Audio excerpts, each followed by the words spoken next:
Hi friends, welcome to our channel Chandra's kitchen. నేను ఈరోజు మీకు స్పెషల్ ఇడ్లీ చేసి చూపిస్తానండి. వాటికి కావాల్సినటువంటి మెయిన్ ఇంగ్రీడియంట్స్ రైస్ అండి, నెక్స్ట్ మినప్పప్పు అండి. ఒక గ్లాస్ మినప్పప్పుకి 2 గ్లాసెస్ రైస్ అండి. మనం దోశకి ఎలా వేసుకుంటామో అలానే. నెక్స్ట్ థింగ్ ఏంటంటే ఒక కప్పు 2 కప్స్ మినప్పప్పుకి 1 కప్పు రైస్ వేసుకోవాలండి. బాయిల్డ్ రైస్ వేసుకోవాలి, అప్పుడే అది ఇడ్లీ బాగా వస్తుంది అన్నట్టు. బాయిల్డ్ రైస్ అంటేనే మనం అప్పుడు ఫ్రెష్గా వండుకుంది మాత్రమే వేసుకోవాలి. మనం ఎప్పుడైతే గ్రైండ్ చేసేసుకుంటున్నామో ఈ పప్పు రైస్, దాంతోపాటు ఇది కూడా యాడ్ చేసి వేసుకోవాలి. అంతేగాని మార్నింగ్తో నైట్తో కాదండి, అప్పటికప్పుడు బాయిల్ చేసి వేసుకుంటే బాగుంటుంది ఫ్రెష్గా. నెక్స్ట్ ఇప్పుడు మనం వీటిని వాష్ చేసి నానబెట్టేసుకుందామండి. చూడండి, ఇప్పుడు నీట్గా వాష్ చేసి పెట్టుకున్నామండి. ఇలా మినపప్పు రైస్ కూడా, రైస్ మినపప్పు రెండు వాష్ చేసి నీట్గా పెట్టుకున్నాం. వాష్ చేసి నానబెట్టుకునేటప్పుడు డ్రింకింగ్ వాటర్ మాత్రం వేసుకోవాలండి. నేను అంతకుముందు కూడా చెప్పాను. ఇప్పుడు మనము మార్నింగ్ పెట్టుకుంటే ఈవినింగ్ గ్రైండ్ చేసుకోవాలండి. నైట్ పెట్టుకుంటే కనుక మార్నింగ్ గ్రైండ్ చేసుకోవాలి. ఇవి 8-9 అవర్స్ సోక్ అయితే కనుక బాగుంటుంది. ఇలా నానబెట్టేసి పెట్టుకుందాం. ఈవినింగ్ మనం గ్రైండ్ చేసేసుకుందాం. నేను బాయిల్ రైస్ ఇప్పుడు ఎందుకు చూపించానంటే మీకు తెలియడం కోసం చూపించానండి. మనం ఎప్పుడైతే గ్రైండ్ చేసుకుంటామో ఆ టైంలోనే ఫ్రెష్ రైస్ వేసుకోవాలండి. ఇది నానే వరకు వెయిట్ చేద్దాం. చూడండి, ఆల్రెడీ మార్నింగ్ మనం నానబెట్టేసుకున్నాం కదండి బియ్యమును మినపప్పు.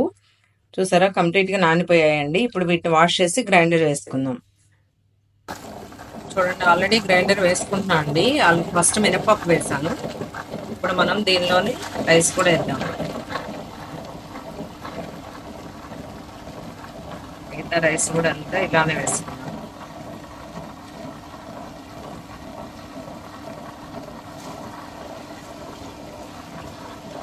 కొంచెం మెత్తగా మెదిగే వరకు వెయిట్ చేద్దామండి.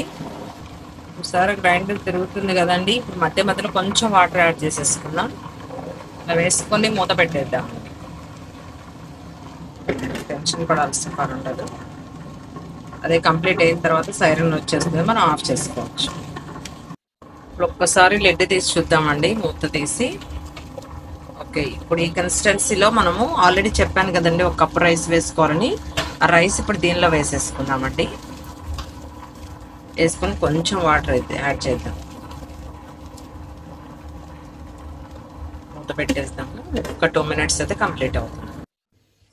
చూడండి, పిండి చక్కగా పొంగిందండి. ఇప్పుడు దీనిలో మనము సాల్ట్ యాడ్ చేసేసుకొని ఇడ్లీ వేసేసుకుందాం. ఇలా కొంచెం టేస్ట్కి సరిపడా లిటిల్ బిట్ యాడ్ చేసుకుంటే సరిపోతుంది. ఎందుకంటే ఆల్రెడీ మనకి చట్నీ ఉంటుంది కాబట్టి దీన్ని మొత్తం మిక్స్ చేసేసి ఇడ్లీ వేసుకుందాం. చూడండి, నేను ఇలా ఇడ్లీ ప్లేట్స్ తీసుకొని ఆల్రెడీ నెయ్యి రాసి పెట్టుకున్నానండి. మీరు కూడా నెయ్యి కానీ నూనె కానీ రాసుకోవచ్చు. నెయ్యి రాస్తే చాలా కమ్మగా బాగుంటుంది అన్నట్టు.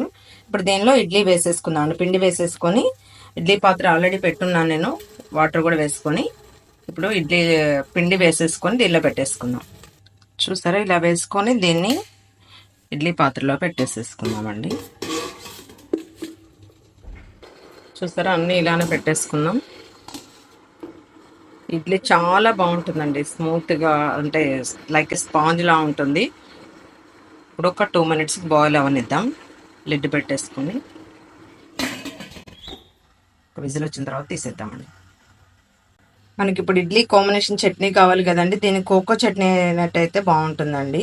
ఇప్పుడు ఆల్రెడీ మనం ఇడ్లీ వేసుకున్నాం కదండి, దీని కాంబినేషన్ కోకోనట్ చట్నీ అయితే బాగుంటుంది. దానికి కావాల్సినటువంటి ingredients coconut, green chilli, little bit ఒక 3 లీవ్స్ పుదీనా అండి. దీంట్లో కొంచెం పుట్నాల పప్పు వేసుకోవాలి. ఇప్పుడు మీకు చూపిస్తాను నేను. మనం ఒక మిక్సీ జార్ తీసుకొని ఆల్రెడీ మనం కట్ చేసి పెట్టుకున్నటువంటి కోకోనట్ వేసేసుకోవాలండి. వేసేసుకొని దీనిలోనే ఒక 2 గ్రీన్ చిల్లీ ఇలా కట్ చేసి వేసుకోవాలి. దీన్ని ఫ్రై చేయాల్సిన పని లేదండి.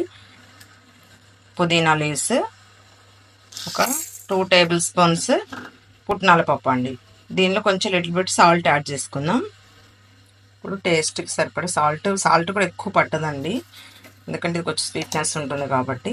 దీనిలో వెల్లుల్లి ఇప్పుడు వేయొద్దండి. చట్నీలో మనం పోపు వేసుకుందాం ఫైనల్గా దీనికి. దానిలో ఒక 2 వెల్లుల్లి డబ్బులు వేసుకుంటే సరిపోతుంది. ఇప్పుడు దీన్ని కొంచెం వాటర్ యాడ్ చేసుకుంటూ గ్రైండ్ చేసుకుందాం.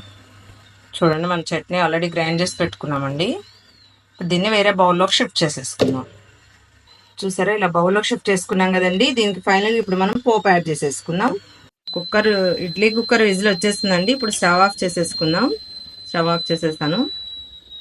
చూసారా, చట్నీకి పోపు పెట్టేసేసుకున్నానండి. పోపు గింజలు వేసేసుకుందాం. దీనిలోనే ఒక 4 వెల్లుల్లి రెబ్బలు, కర్రీ లీవ్స్ 4 వేసుకున్నాం,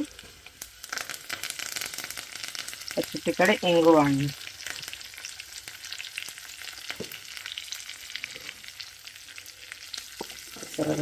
పోపు. దీన్ని ఇప్పుడు మనం చట్నీలో యాడ్ చేసేసుకున్నాం. పోపు యాడ్ చేసేసుకున్నామండి చట్నీలో.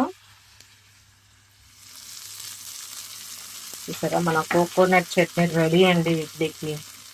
ఇడ్లీ కుక్కర్ వరకు ఒక 2 minutes వెయిట్ చేద్దామండి. కుక్కర్ కూడా విజిల్ ఆరిపోయిందండి. వావ్, చూసారా ఎంత బాగా పొంగాయండి. ఇవి తీసుకొని ఇప్పుడు మనము సర్వింగ్ ప్లేట్లో షిఫ్ట్ చేసుకుందాం. చూసారండి మన ఇడ్లీ రెడీ అయిపోయిందండి. ఇది చెన్నైలో చాలా ఫేమస్ అండి. ఇది ఈ కోకోనట్ చట్నీ విత్ సాంబార్తో కూడా చాలా బాగుంటుంది. అక్కడ సాంబారు విత్ ఇడ్లీ అయితే ఫేమస్ అండి.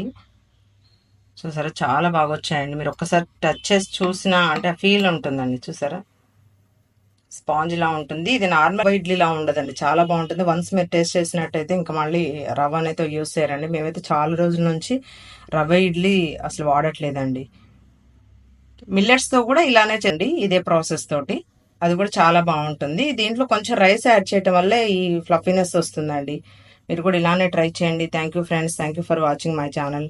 Please like, share, subscribe.